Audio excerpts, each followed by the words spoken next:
Hello, so today we are going to discuss about fractals. Fractals has come from Latin word fractus. Fractus means broken pieces. So fractal is a self-similar process, and like martingale, like Markov, like Brownian motion, like all these parameters, fractals are integral part of the stochastic finance models. Another important thing to know here that fractals are here in the society, fractals are here in the nature for a long period of time, possibly from the beginning of time.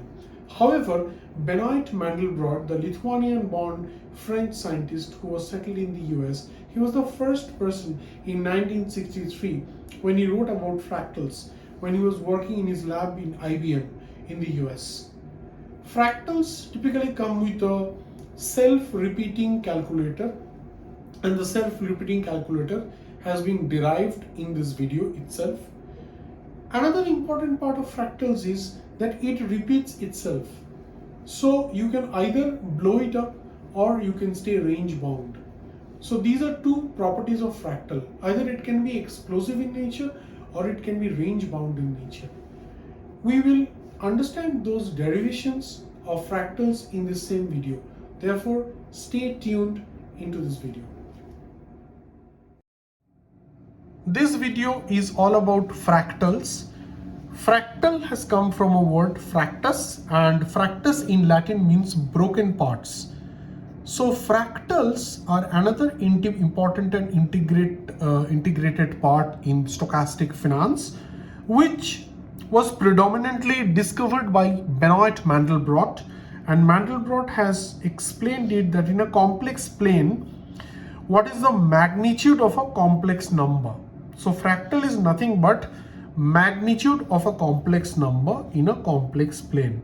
So let's first write a complex plane. This is 0, and if this is the line and if this is the point where we are calculating, so the magnitude of the complex number is this, and the complex number is a plus bi, where I square is equal to -1. This is the magnitude in a complex plane. Now Mandelbrot told that this is a self-similar process or self-repeating process. So the process is self-similar and it repeats itself, iterates itself. And we have to understand that this predates all these algorithmic trading, this predates the machine learning. This was in 1960s, 63 to be precise, and he has identified this. So the calculation that Mandelbrot comes with a very famous formula. This is the formula of Mandelbrot, that if Z is the value of the stochastic series today, Zn square, suppose n is equal to 0, example n is equal to 0, that is today, Zn square plus one constant C will give you n equal to 0, so Z1 is tomorrow's value.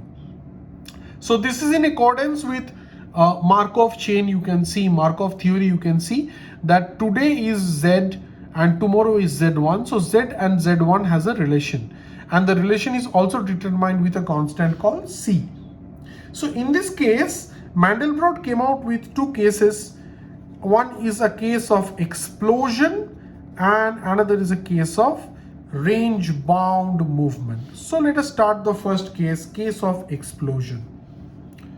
So Mandelbrot wrote that function of Z, which is Z square plus C. In this case, explosion means you can think about the stock market explosion, where the prices either go to extreme high levels or go to extreme low levels in no time. So we will first take Z equal to 0. So if Z equal to 0, obviously the value is 1. Now if suppose Z equal to 1, then the value is 1 plus 1, 2. And now this 2 will come inside because it is like that. The calculation is like that. It is repeating, right?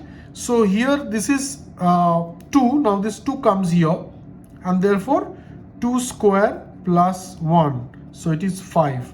Now in the next calculation, what happened? 5 comes here. So 5 square plus 1, that is 26. So you can see the explosion right away. This is called explosive intent. Explosive intent. So in a very short time, 1, 2, 3, 4 iterations. In 4 iterations from 1 it goes to 26. Therefore that is called the explosive intent. This is the first case. Now come to the second case. The second case is slightly different. It is range bound, and we call it that it is bounded. It is bounded case. Bounded case. So how it is bounded case? F minus 1, 0. Here C is equal to minus 1, unlike plus 1. So in the previous case, C was plus 1. In this case, C is equals to minus 1. So what happens here? 0 minus 1, that is minus 1. And again here.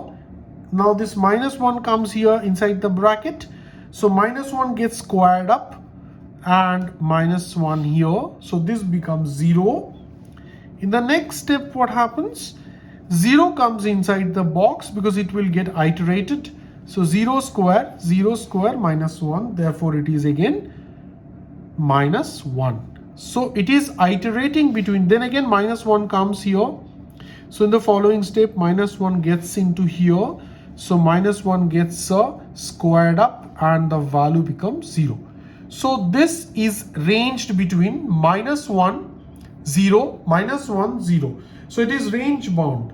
This is the concept of Mandelbrot set, that the volatility will be range bound within ranges 0 and 1. And Mandelbrot considered the whole Mandelbrot set with this perfectly designed bounded philosophy that the distance should never be larger than 2. Okay, the distance should never be larger than 2. So it's basically 0 up to minus 1, and this cannot be more than 2, larger than 2. So that is the concept of Mandelbrot's case, and I will also give some theory of Mandelbrot fractals during this concept video. The calculation part is over now. You can stay tuned for the concept part now.